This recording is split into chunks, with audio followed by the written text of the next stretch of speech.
اهلا بكم في فيديو جديد من قناة لاف كروشيه.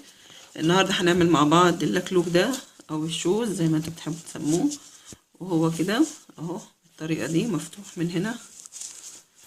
طريقته سهله جدا وحلو. والمقاس ده اللي انا عاملاه هو لسن سنه، وانا هشتغل في ابره 4.5 ملم وخيط تركي هيمالايا ألبين. هو خيط حلو ومتوسط السمك. ويلا بينا مع بعض نبدأ ونشوف خطوات الشوز ازاي. هنعمل 14 سلسلة، 1 2 3 4 5 6 7 8 9 10 11 12 13 14. عملنا 14 سلسلة. هنعد 4 سلاسل كده، 1 2 3، وفي الرابعة هعمل عمود بلفة، وهعمل في نفس المكان تاني عمود بلفة. كده يبقى عندي 3 عمود بلفة، اول 3 غرز كأول عمود وكمان 2 عمود. هعمل في كل غرزة عمود بلفة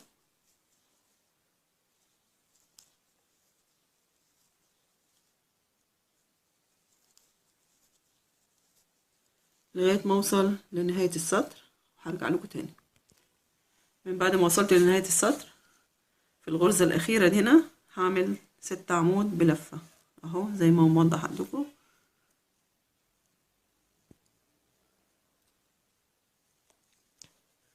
واحد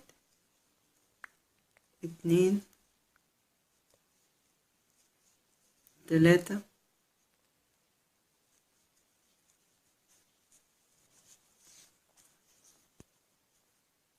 4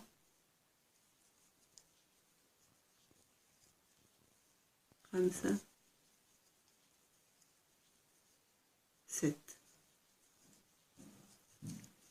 6 عمود بلفة بنفس المكان. هكمل عمود بلفة في كل الغرز المقابلة اللي احنا عملناهم في الأول.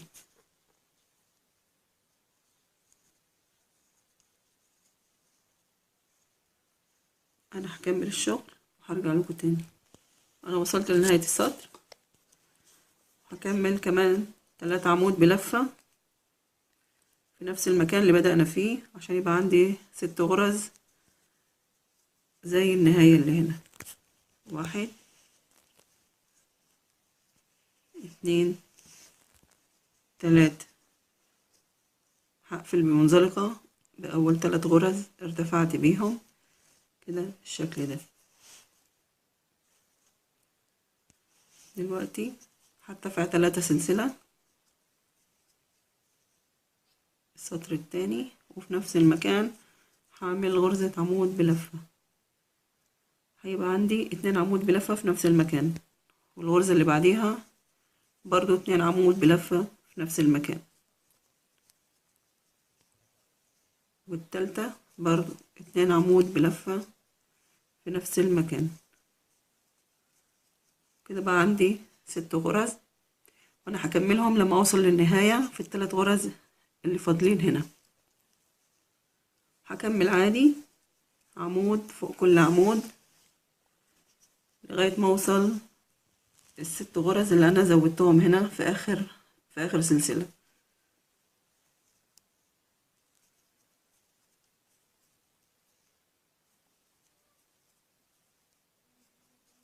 هكمل الشغل وهرجع لكم تاني. وصلت لنهاية السطر، وهنا عندي 6 غرز. هعمل في كل غرزة 2 عمود بلفة، وهيبقى عندي 12 عمود بلفة من بعد ما ازود. 1 2 1 2 في نفس المكان. 1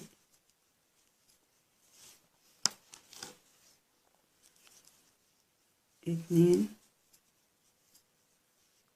1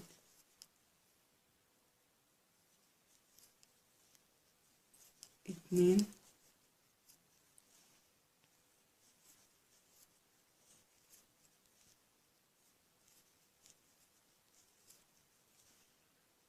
اخر غرزة هعمل برضو عمودين بلفة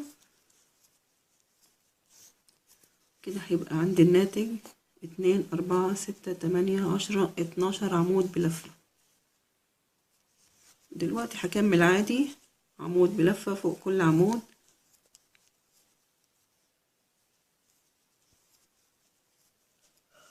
لغاية ما اوصل عند التلات عمود اللي زودتهم هنا في الاخر. هكمل شغل وارجع لكم. انا وصلت للنهاية، فضل عندي هنا 3 العمود اللي انا زودتهم في الاخر هنا، هعمل بيهم برضو 2 عمود بلفة بكل غرزة.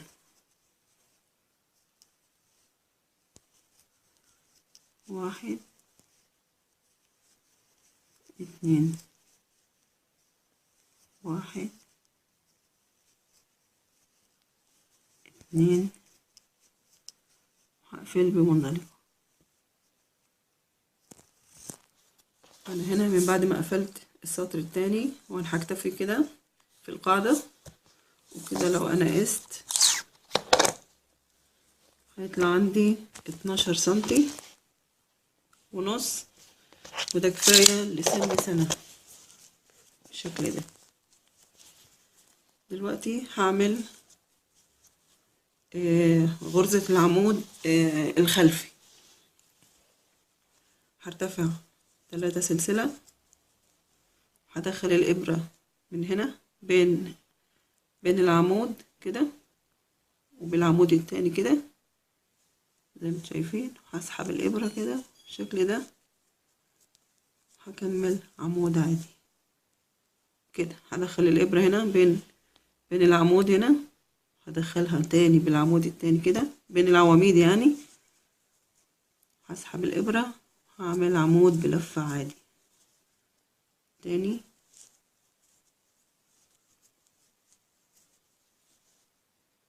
هدخل كده هطلع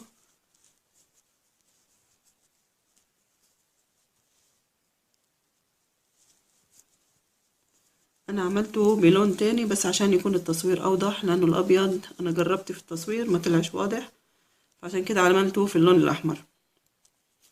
فانا هكمل عمود خلفي من غير ولا اي زيادة ولا اي حاجة لغاية ما اقفل السطر كله. هخلصه وهرجع لكم تاني. انا تقريبا وصلت لنهاية السطر، فاضل لي 2 عمود هعملهم خلفي زي ما احنا شفنا في اول الغرزة كده اهو. ادخل من هنا الابرة، اطلعها من الناحية التانية، هلف الخيط كده واسحبه اهو بالشكل ده، وهقفل في اول 3 غرز ارتفعت بيها. هيكون عندي بالشكل ده، والغرزة اللي هنا زي ما انتم شايفين بارزة، عاملة قاعدة حلوة كده بالشكل ده. دلوقتي انا هتني القاعدة دي كده في النص عشان عايزة احط علامات، وهبدأ تناقص دلوقتي في الغرز. انا هاخد العلامة، هشوف هنا السنتر عندي بتاعي فين، هيكون هنا اهو. الغرزة دي هعلمها كده بالشكل ده. من بعد ما هعلمها هعد 8 غرز من الناحية اليمين ومن ناحية الشمال، هحط علامة تانية. 1 2 3 4 5 6 7 8 هنا هحط علامة. هعد تاني من الناحية التانية، هسيب السنتر مش هعده. هعد من اللي بعديه 1 2 3 4 5 6 7 8 هنا، وهعلم الشغل بتاعي وكده. الغرز دي اللي هتبقى تناقص، وهنا همشي عادي عمود بلفة. يعني انا هطلع اول 3 سلاسل كعمود، همشي لغاية ما اوصل العلامة عمود بلفة.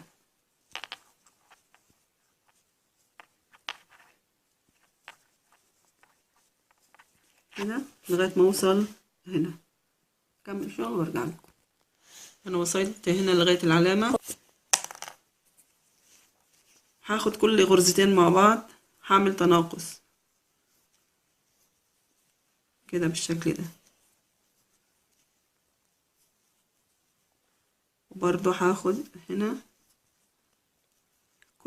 كل عمودين مع بعض، همسكهم كده واعمل بيهم تناقص عشان يبقى عندي 4 غرز.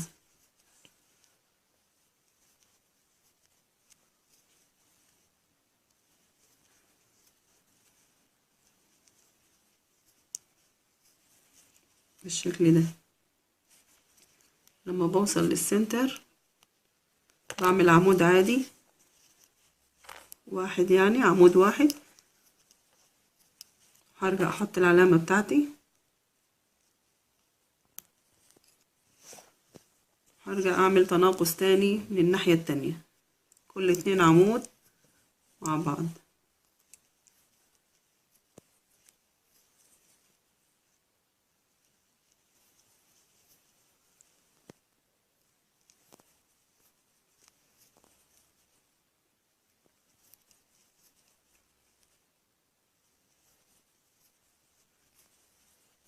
دلوقتي هشيل العلامة عشان انا عايزة اعمل اخر تناقص، 1 2، هسحبهم مع بعض اهو. بكده عندي بدأ اللكلوك يلف كده ويديني شكل من قدام. هكمل عادي بقية الغرز عمود بلفة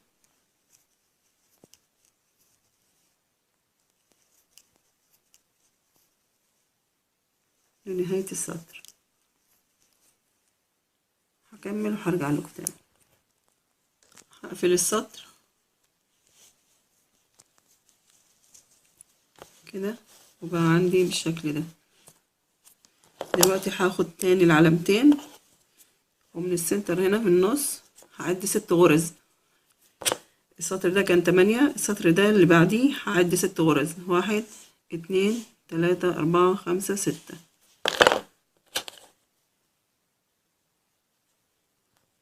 وده السطر التاني هعمل فيه تناقص من هنا من عند العلامة، 1 2 3 4 5 6.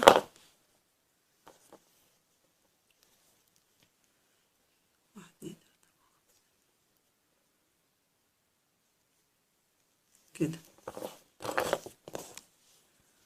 تاني هعمل عمود فوق كل عمود لغاية ما اوصل العلامة. هرجع لكم من بعد ما اخلص لعند العلامة.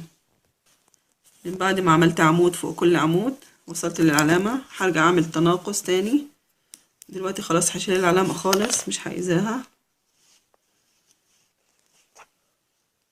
هنا 1 2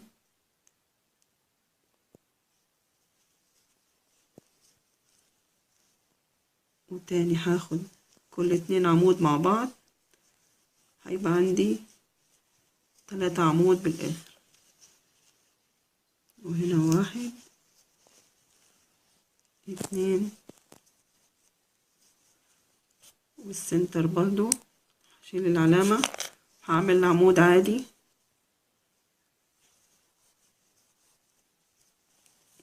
هرجع تاني هعمل تناقص من الناحية التانية، كل 2 عمود مع بعض لغاية ما اوصل العلامة.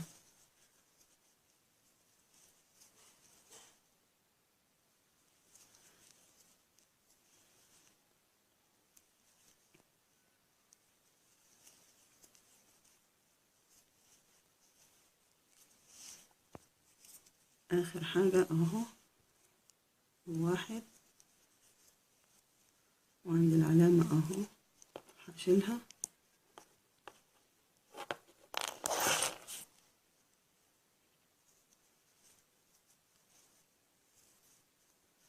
وهكمل عمود عادي. Okay, so this video is on how to avoid narcissists and other online dating scammers. So especially when you're dating online. This is online dating, you know, it used to be kind of this weird thing that people did, you know, way back when, but it's not weird anymore. It's really where the world is going. Everybody dates online. Even, you know, it's not just us that are in our, you know, after our divorce or whatever. It's kids that are, you know, 20 years old are meeting online. So, but there's lots of, you know, there's lots of con artists online, and online dating, it's really kind of this narcissist's playground. So you really have to be super careful with who you're meeting. You have to know the red flags of a narcissist. I'm doing a video series now. I will link to that playlist. Please, please, please watch it. Please pass it on to other people. It's really important that you know these red flags so you can get rid of these people sooner than later, because they will destroy your life. Like, hands down. If you keep them in it, it will destroy your life. It never, ever ends well. So, I'm all about online dating. Like I was saying, I met my first husband, my only husband, on an internet dating site years ago. It's probably 10, 13 years ago. And, you know, I approached online dating very differently back then. Back then, it wasn't unusual for a guy to not have a picture of himself online, or anybody to have a picture of themselves online. His profile really, I don't remember if it was necessarily all that filled out. But we chatted extensively through email for at least a month before we met. We never even talked on the phone. This was before text messaging, so we weren't texting. And he turned out to be a fantastic guy. He was everything that he claimed to be, and actually more. And, you know, there was nothing squirrely about it. Online date. So then when we divorced, I was really shocked at how much kind of the world had changed and how much online dating had changed. And it's a very different animal now. All the scammers have caught on to how easy it is, how quick and easy it is to manipulate people out of money, or for narcissists, they're basically looking for sex, or they're looking for the next source of narcissistic supply that they can line up. And it's con artist central online. So, and a lot of victims too. Okay, so if you've dated more than one narcissist like I have, it's really easy to think that maybe you are somehow attracting them. I had a therapist tell me, within, I think, maybe the second visit, when we had just touched on the fact that I had dated 2 covert narcissists, and kind of my experience and how I had been moving forward with all of that, and like just trying to cope with all of it. And she immediately recommended the book Codependent No More, and she's like, you know, you've got codependency issues. I remember thinking, I really don't think that I have codependency issues with men. Like, strangely enough, I kind of do with friends, but not with men.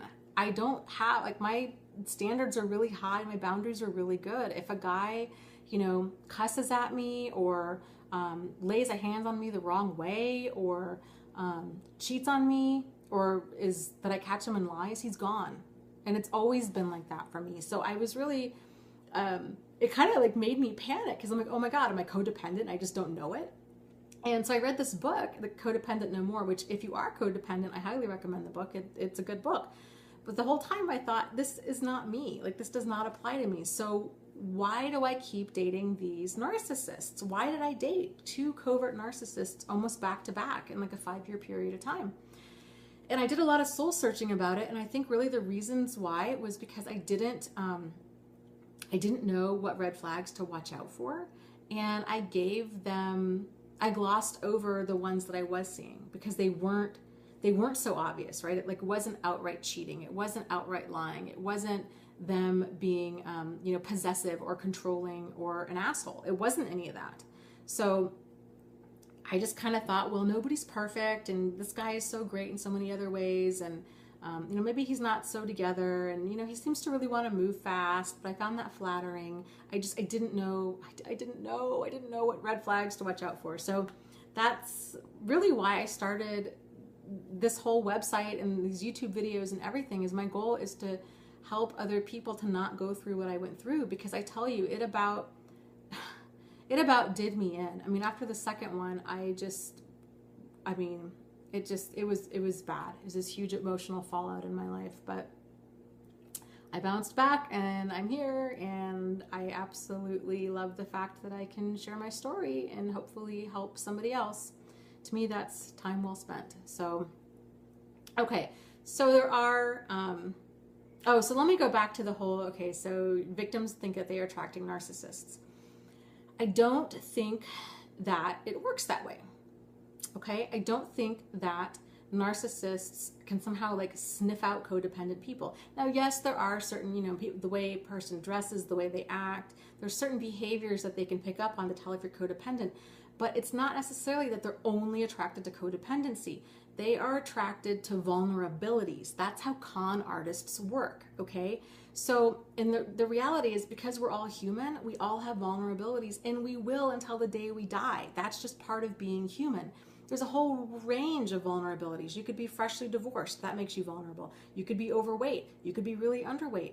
You could be totally broke, and then they can swoop in as Prince Charming and rescue you. You could have a lot of money. That makes you vulnerable. You could win the lottery. That makes you vulnerable. You could be disabled. You could have it all together and be this high power corporate CEO, healthy, fit, wealthy woman, and that could be construed by them to be a vulnerability. So you really don't know what they're assessing for, like what they're looking for as far as vulnerabilities go. So I always encourage people, don't worry about what you're attracting.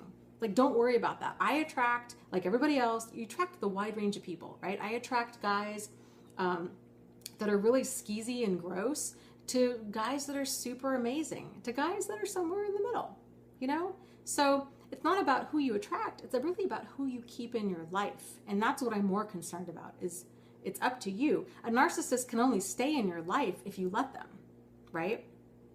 So how do you know if they're a narcissist, and how do you go about protecting yourself from them? So again, know the red flags. You've got to know the red flags. I'm doing a video series on it. I will post a link down here. It's on the different red flags of a narcissist.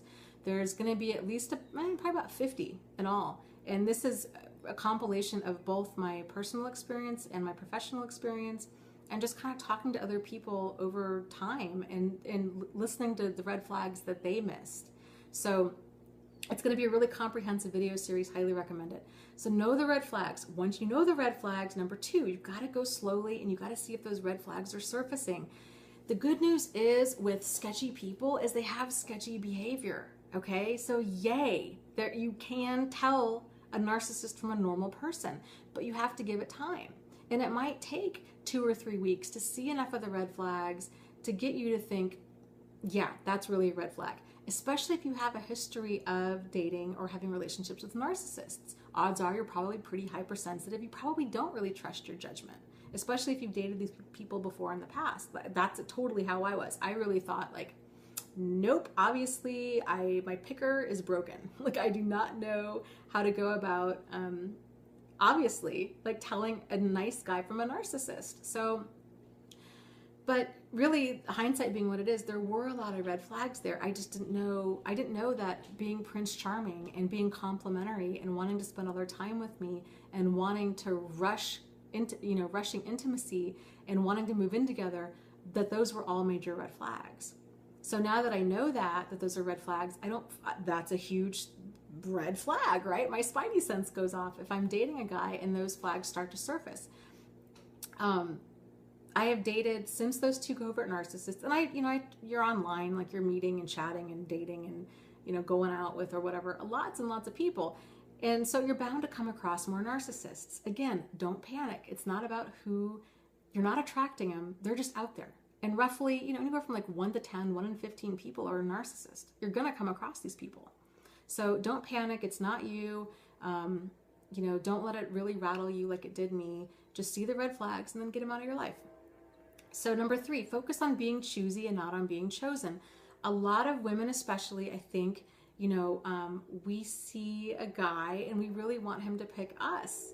And narcissists and con artists know this, and they're relying on that, and they feed into that. And that's kind of the whole love bombing thing, is where we feel so incredibly chosen that we're glossing over all of these red flags, and really we need to focus on being choosy, seeing the red flags, getting rid of those people.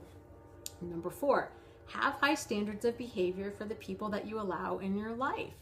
and get these high standards ahead of time. It's so much easier if you know what you will and won't tolerate before you start dating. Why that is not taught in like junior high, I do not know, because that would have saved me a lot of hurt and heartache over the years. Have an idea, what is a deal breaker thing? If he's, you know, standing you up, if he's maybe a little too rough with you, if he, you know, calls you names, if he's insulting to your friends and family, if, you know, other people, he doesn't like your best friend or your parents or people that are important to you. Have those standards so when those behaviors do surface, they're gone. There's no, you don't have to like debate about it. You don't have to try to think clearly, because when we're in love or even in lust, you're not thinking clearly at all.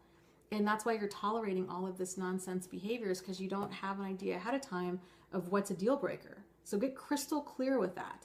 Maybe even write it down. So number 5, have strong boundaries. So abusive people, con artists, they are boundary pushers. They generally do not start off, you know, they don't walk right in the door and grab your wallet. They don't walk right in the door and punch you in the face. It's a series of, it's them being charming. There's a whole progression, right? They have to lure the victim in first. They do this by being charming. They do this by future faking. They do this by, you know, giving you all of these compliments, getting you to think that they're this other person than they really are, right? And then the boundary pushes start. And these boundary pushes might be showing up an hour late. It might be standing you up. It might be, again, calling you, you know, you know, you're a stupid bitch. Those kinds of things. It might be, you know, needing to borrow money, or maybe not paying you back, or, you know, being mean to your dog, or being mean to your kids, or drinking too much, or just seeing how you're going to react in different situations. And if you don't have those strong boundaries, a person can only push your boundaries if you let them. So if your boundaries are rock solid and they're pushing, they can't push, right? And so then you push back and you bounce them out of your life. That's how that works. So you've got to have enough strength in your boundaries. You can't focus on being choosy. You've got to focus on, you have to focus on being choosy. You can't focus on being chosen by these people. So you've got to have those strong boundaries and those high standards. So if something squirrely does come up, they're not in your life for long. You're not spending 10, 20, 40 years trying to get them to change, because people by and large do not change, especially narcissists. Therapy makes them worse. Medications don't help. There really is nothing, there's no good that can come from a relationship with a narcissist. They really will just create a tremendous amount of devastation in your life, financially, emotionally, psychologically, you know, physically, you name it. There is no winning with that. So that's part 1 in the series. The next part we're going to go over is the top 15 telltale signs of a narcissist and other online dating scammers. So stay tuned. As usual, if you have any questions, comments, concerns, frustrations, ideas for videos, you want to share your story, I would love to hear any crazy online dating stories you have. Please leave them in the comments below, and I will see you soon, okay? Oh, and my website and everything, narcissistsupport.com. I have a support group on Facebook, which is also down below, Narcissist Support. It's in the description, and I hope to see you there. Okay, bye.